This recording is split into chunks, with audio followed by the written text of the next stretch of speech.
So here's the real question. How do dentists like you, who aren't willing to let insurance dictate how you will run your practice, who want to create incredibly profitable practices without sacrificing your time or sanity, how do you create the strategies to ensure your practice not only survives, but thrives in the 21st century? That's the blaring question, and Dr. Steve Schalintz is here to provide the answers. Welcome to Dental Practice Freedom Radio.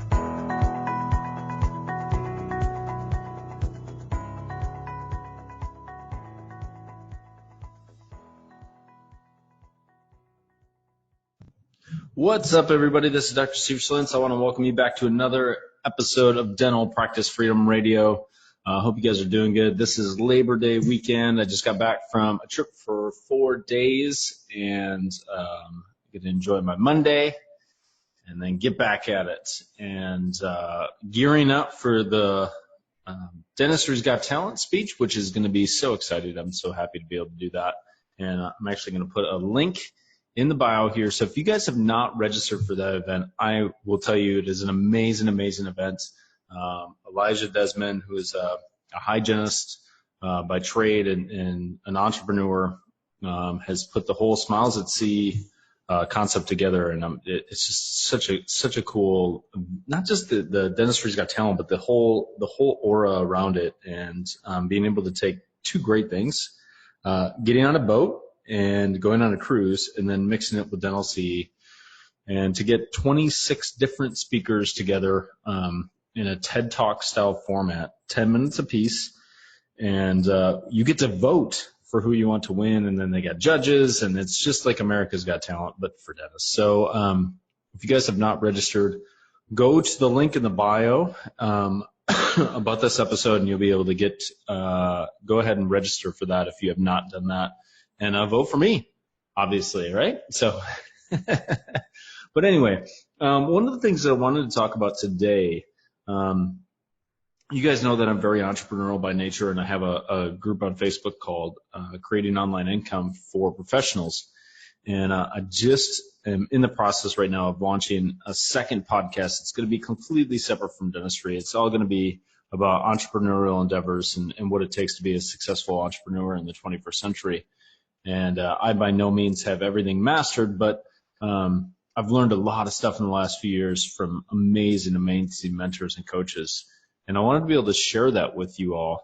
And I thought a podcast, I just love this podcast. It's been so great that I figured I'd give you kind of a heads up and a kind of a window into what I've learned as an entrepreneur. And one of the things I'm going to talk about in that one of the podcast episodes is this concept of a value ladder. And I learned this from my mentor, Russell Brunson, about, ascending people up a value ladder and what the value ladder looks like in your online business or your dental office. And he said something that I was really thinking about. What does this mean in dentistry? And I think I've come to the conclusion that he has said that amateurs focus on the front end of the value ladder. But another thing he said was that we typically focus on the wrong part of the value ladder. And so to make a long story short, a value ladder is basically like if a patient comes in your office, you might do a new patient exam special, and they get a cleaning, and then maybe a whitening, and then cosmetic cases. And so you're ascending them up a value ladder. So each procedure gets more and more expensive. In my office, for example, doing TMJ treatment, that is at the top of my value ladder. They can go through and do restorative and baseline dentistry and get everything healthy from a gum standpoint, a periodontal standpoint, a decay standpoint. They might wear a night guard, they might wear an appliance, but they don't wear it full time.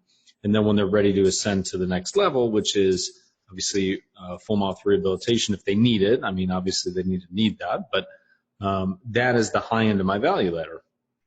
And what he said was like, most will focus on the front end of the value ladder, or they focus on the wrong idea. And I was thinking about that in offices, and this is something that I'm seeing over and over and over again. You really do need to focus on your high-end stuff. Your high-end services are what are going to make your office profitable enough for you to grow and develop the way that you should. And so, when offices spend all this time on, let's say, Facebook marketing, And that's great if the Facebook marketing is going to your high-end services. But a lot of time it's based around like whitenings and toothpastes and all these little things here, little things there. That's great if they want to, supplement the hygiene department and you're going to grow. But that takes so much effort in order for you to make more profit in your practice that the reality is you should be spending a lot more time focusing on your core products. What are your core offers in your practice? And you might be saying, well, I'm not an entrepreneur and I don't have a value ladder. I just do all things, all people. And I will tell you that that is probably one of the reasons that you're struggling if you are struggling and you are trying to be a jack of all trades. There's some value in being able to do many different things in your practice, but the reality is if you do everything, it's very hard for you to actually market and target effectively. And so, when you start to narrow in your focus, like what are the 2 or 3 things that or even better yet, if you can, what is the one thing we do really, really well in this practice that we want to be known for? And then build an ecosystem around that one thing. You're going to find that you're going to be a lot more successful. So I don't try to place implants. I don't try to do root canals. I don't try to do this. I don't try to do this. I don't try to do this. And pretty much most of my focus on a high-end level is TMJ treatment. And so once I get to that level, I know what I'm good at and I know what I'm not good at. And I've built a practice around full mouth rehabilitations. Now, I'm not saying everybody that's listening to this is going to do full mouth rehabilitations. There are obvious pros and cons to doing full mouth rehabilitations, as you can imagine. So I'm not saying that. But even if you want to focus on endo, that is going to be your core offer. Like you're going to help people get out of pain through endo. That needs to be like the focus for your practice. And then from there, you can go and develop what you need to develop outside of that core competency to supplement the core competency. And that helps your marketing campaigns. It helps your brand consistency. It helps with your patient avatar. You have to understand that all these things are connected together. And so, the practices that I work with that I think probably struggle the most are the ones that don't have any type of unique offering that truly separates themselves. It's not to say you couldn't build a practice doing every bit of dentistry that you can. And I know people that do that, but you have to understand that that's a different model than what it is that I really kind of focus on. And what I think is going to be kind of the key for everyone if they want to be out of network insurance companies in the 21st century. I truly believe that you have to have some type of core competency, core offer that nobody else is going to be able to do. Because think about it this way. Where the trend is going right now in practices is that if you're trying to be all things, all people all the time, the reality is I'm going to guess that most of your patients inevitably will end up going to offices that are more willing to take a lower price or have more benefits or take more insurance. And maybe you already take insurances and maybe you feel like you're comfortable there. That's fine. But just understand that trend, if you're a solo practitioner, is going to continue to get worse and worse and worse. It's not going to get better. The insurance companies aren't going to go, oh, you know what? We changed our minds and we understand that we probably aren't reimbursing you at the rates that we should. So we're going to renegotiate everything and give you more money. That is never going to happen, right?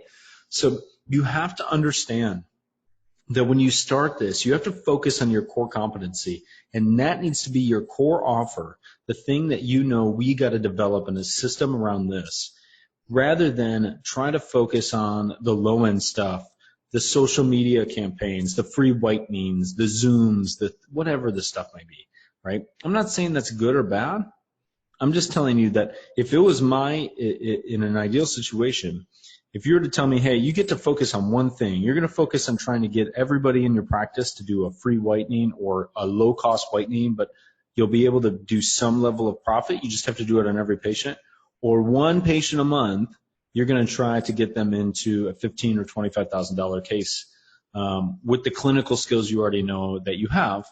I'm going to pick the second one every freaking time, because I know how to accommodate for that a lot easier than trying to get everybody whitening. So make sure that when you are in your practice, you are focusing on the core things that you do really, really well, and then build it out around those core competencies. Don't do it the other way where you try to focus so much on the stuff that really in the grand scheme of things is going to be difficult for you to scale. Go and find the things that you're really good at focus on those skills, hone those skills, build your team around those skills, build your office around those skills, but don't do it in a way that you completely alienate most of your patient base, but you start to build a practice within a practice around this core offer. And I know the practices that I work with, and then it's not even that they have me as a coach. Like I've studied enough fee-for-service practices to know, like the ones that are really, in my opinion, able to practice 3 days a week and do what most offices do at 5 days a week have really mastered this one concept. They have mastered the idea that they are not trying to be all things to all people. They know what they are. They know what they're about. And then they use that and leverage that marketing tactic to truly differentiate themselves in the marketplace. So hopefully you got some value out of this. Guys, I hope you really have a great Labor Day. I really do encourage you, if this podcast episode especially resonates with you, please check out my webinar. Go to www.dentalsalessecrets.com. That webinar is basically built around this one concept. And I truly believe that this one concept is the most overlooked aspect in dentistry, but it's the one that can change your practice faster than anything else. And as I told you guys before, if you guys have not registered, go in the bio. Got Smiles at Sea. It's Dentistry's Got Talent. Elijah Desmond. Check it out. It's going to be fantastic. And I hope to see you all there. And please vote for me. Just kidding. I want to win. I want to win this contest. So I'm going to be talking about building an authentically branded practice. And a lot of what we just talked about on this episode is also going to be talked about in that speech. So hopefully you guys have a great weekend and a great Labor Day. And I'll see y'all at the next episode. Thank you so much for listening to this episode on Dental Practice Freedom Radio with Dr. Steve Schlitz. We'll see you on the next episode.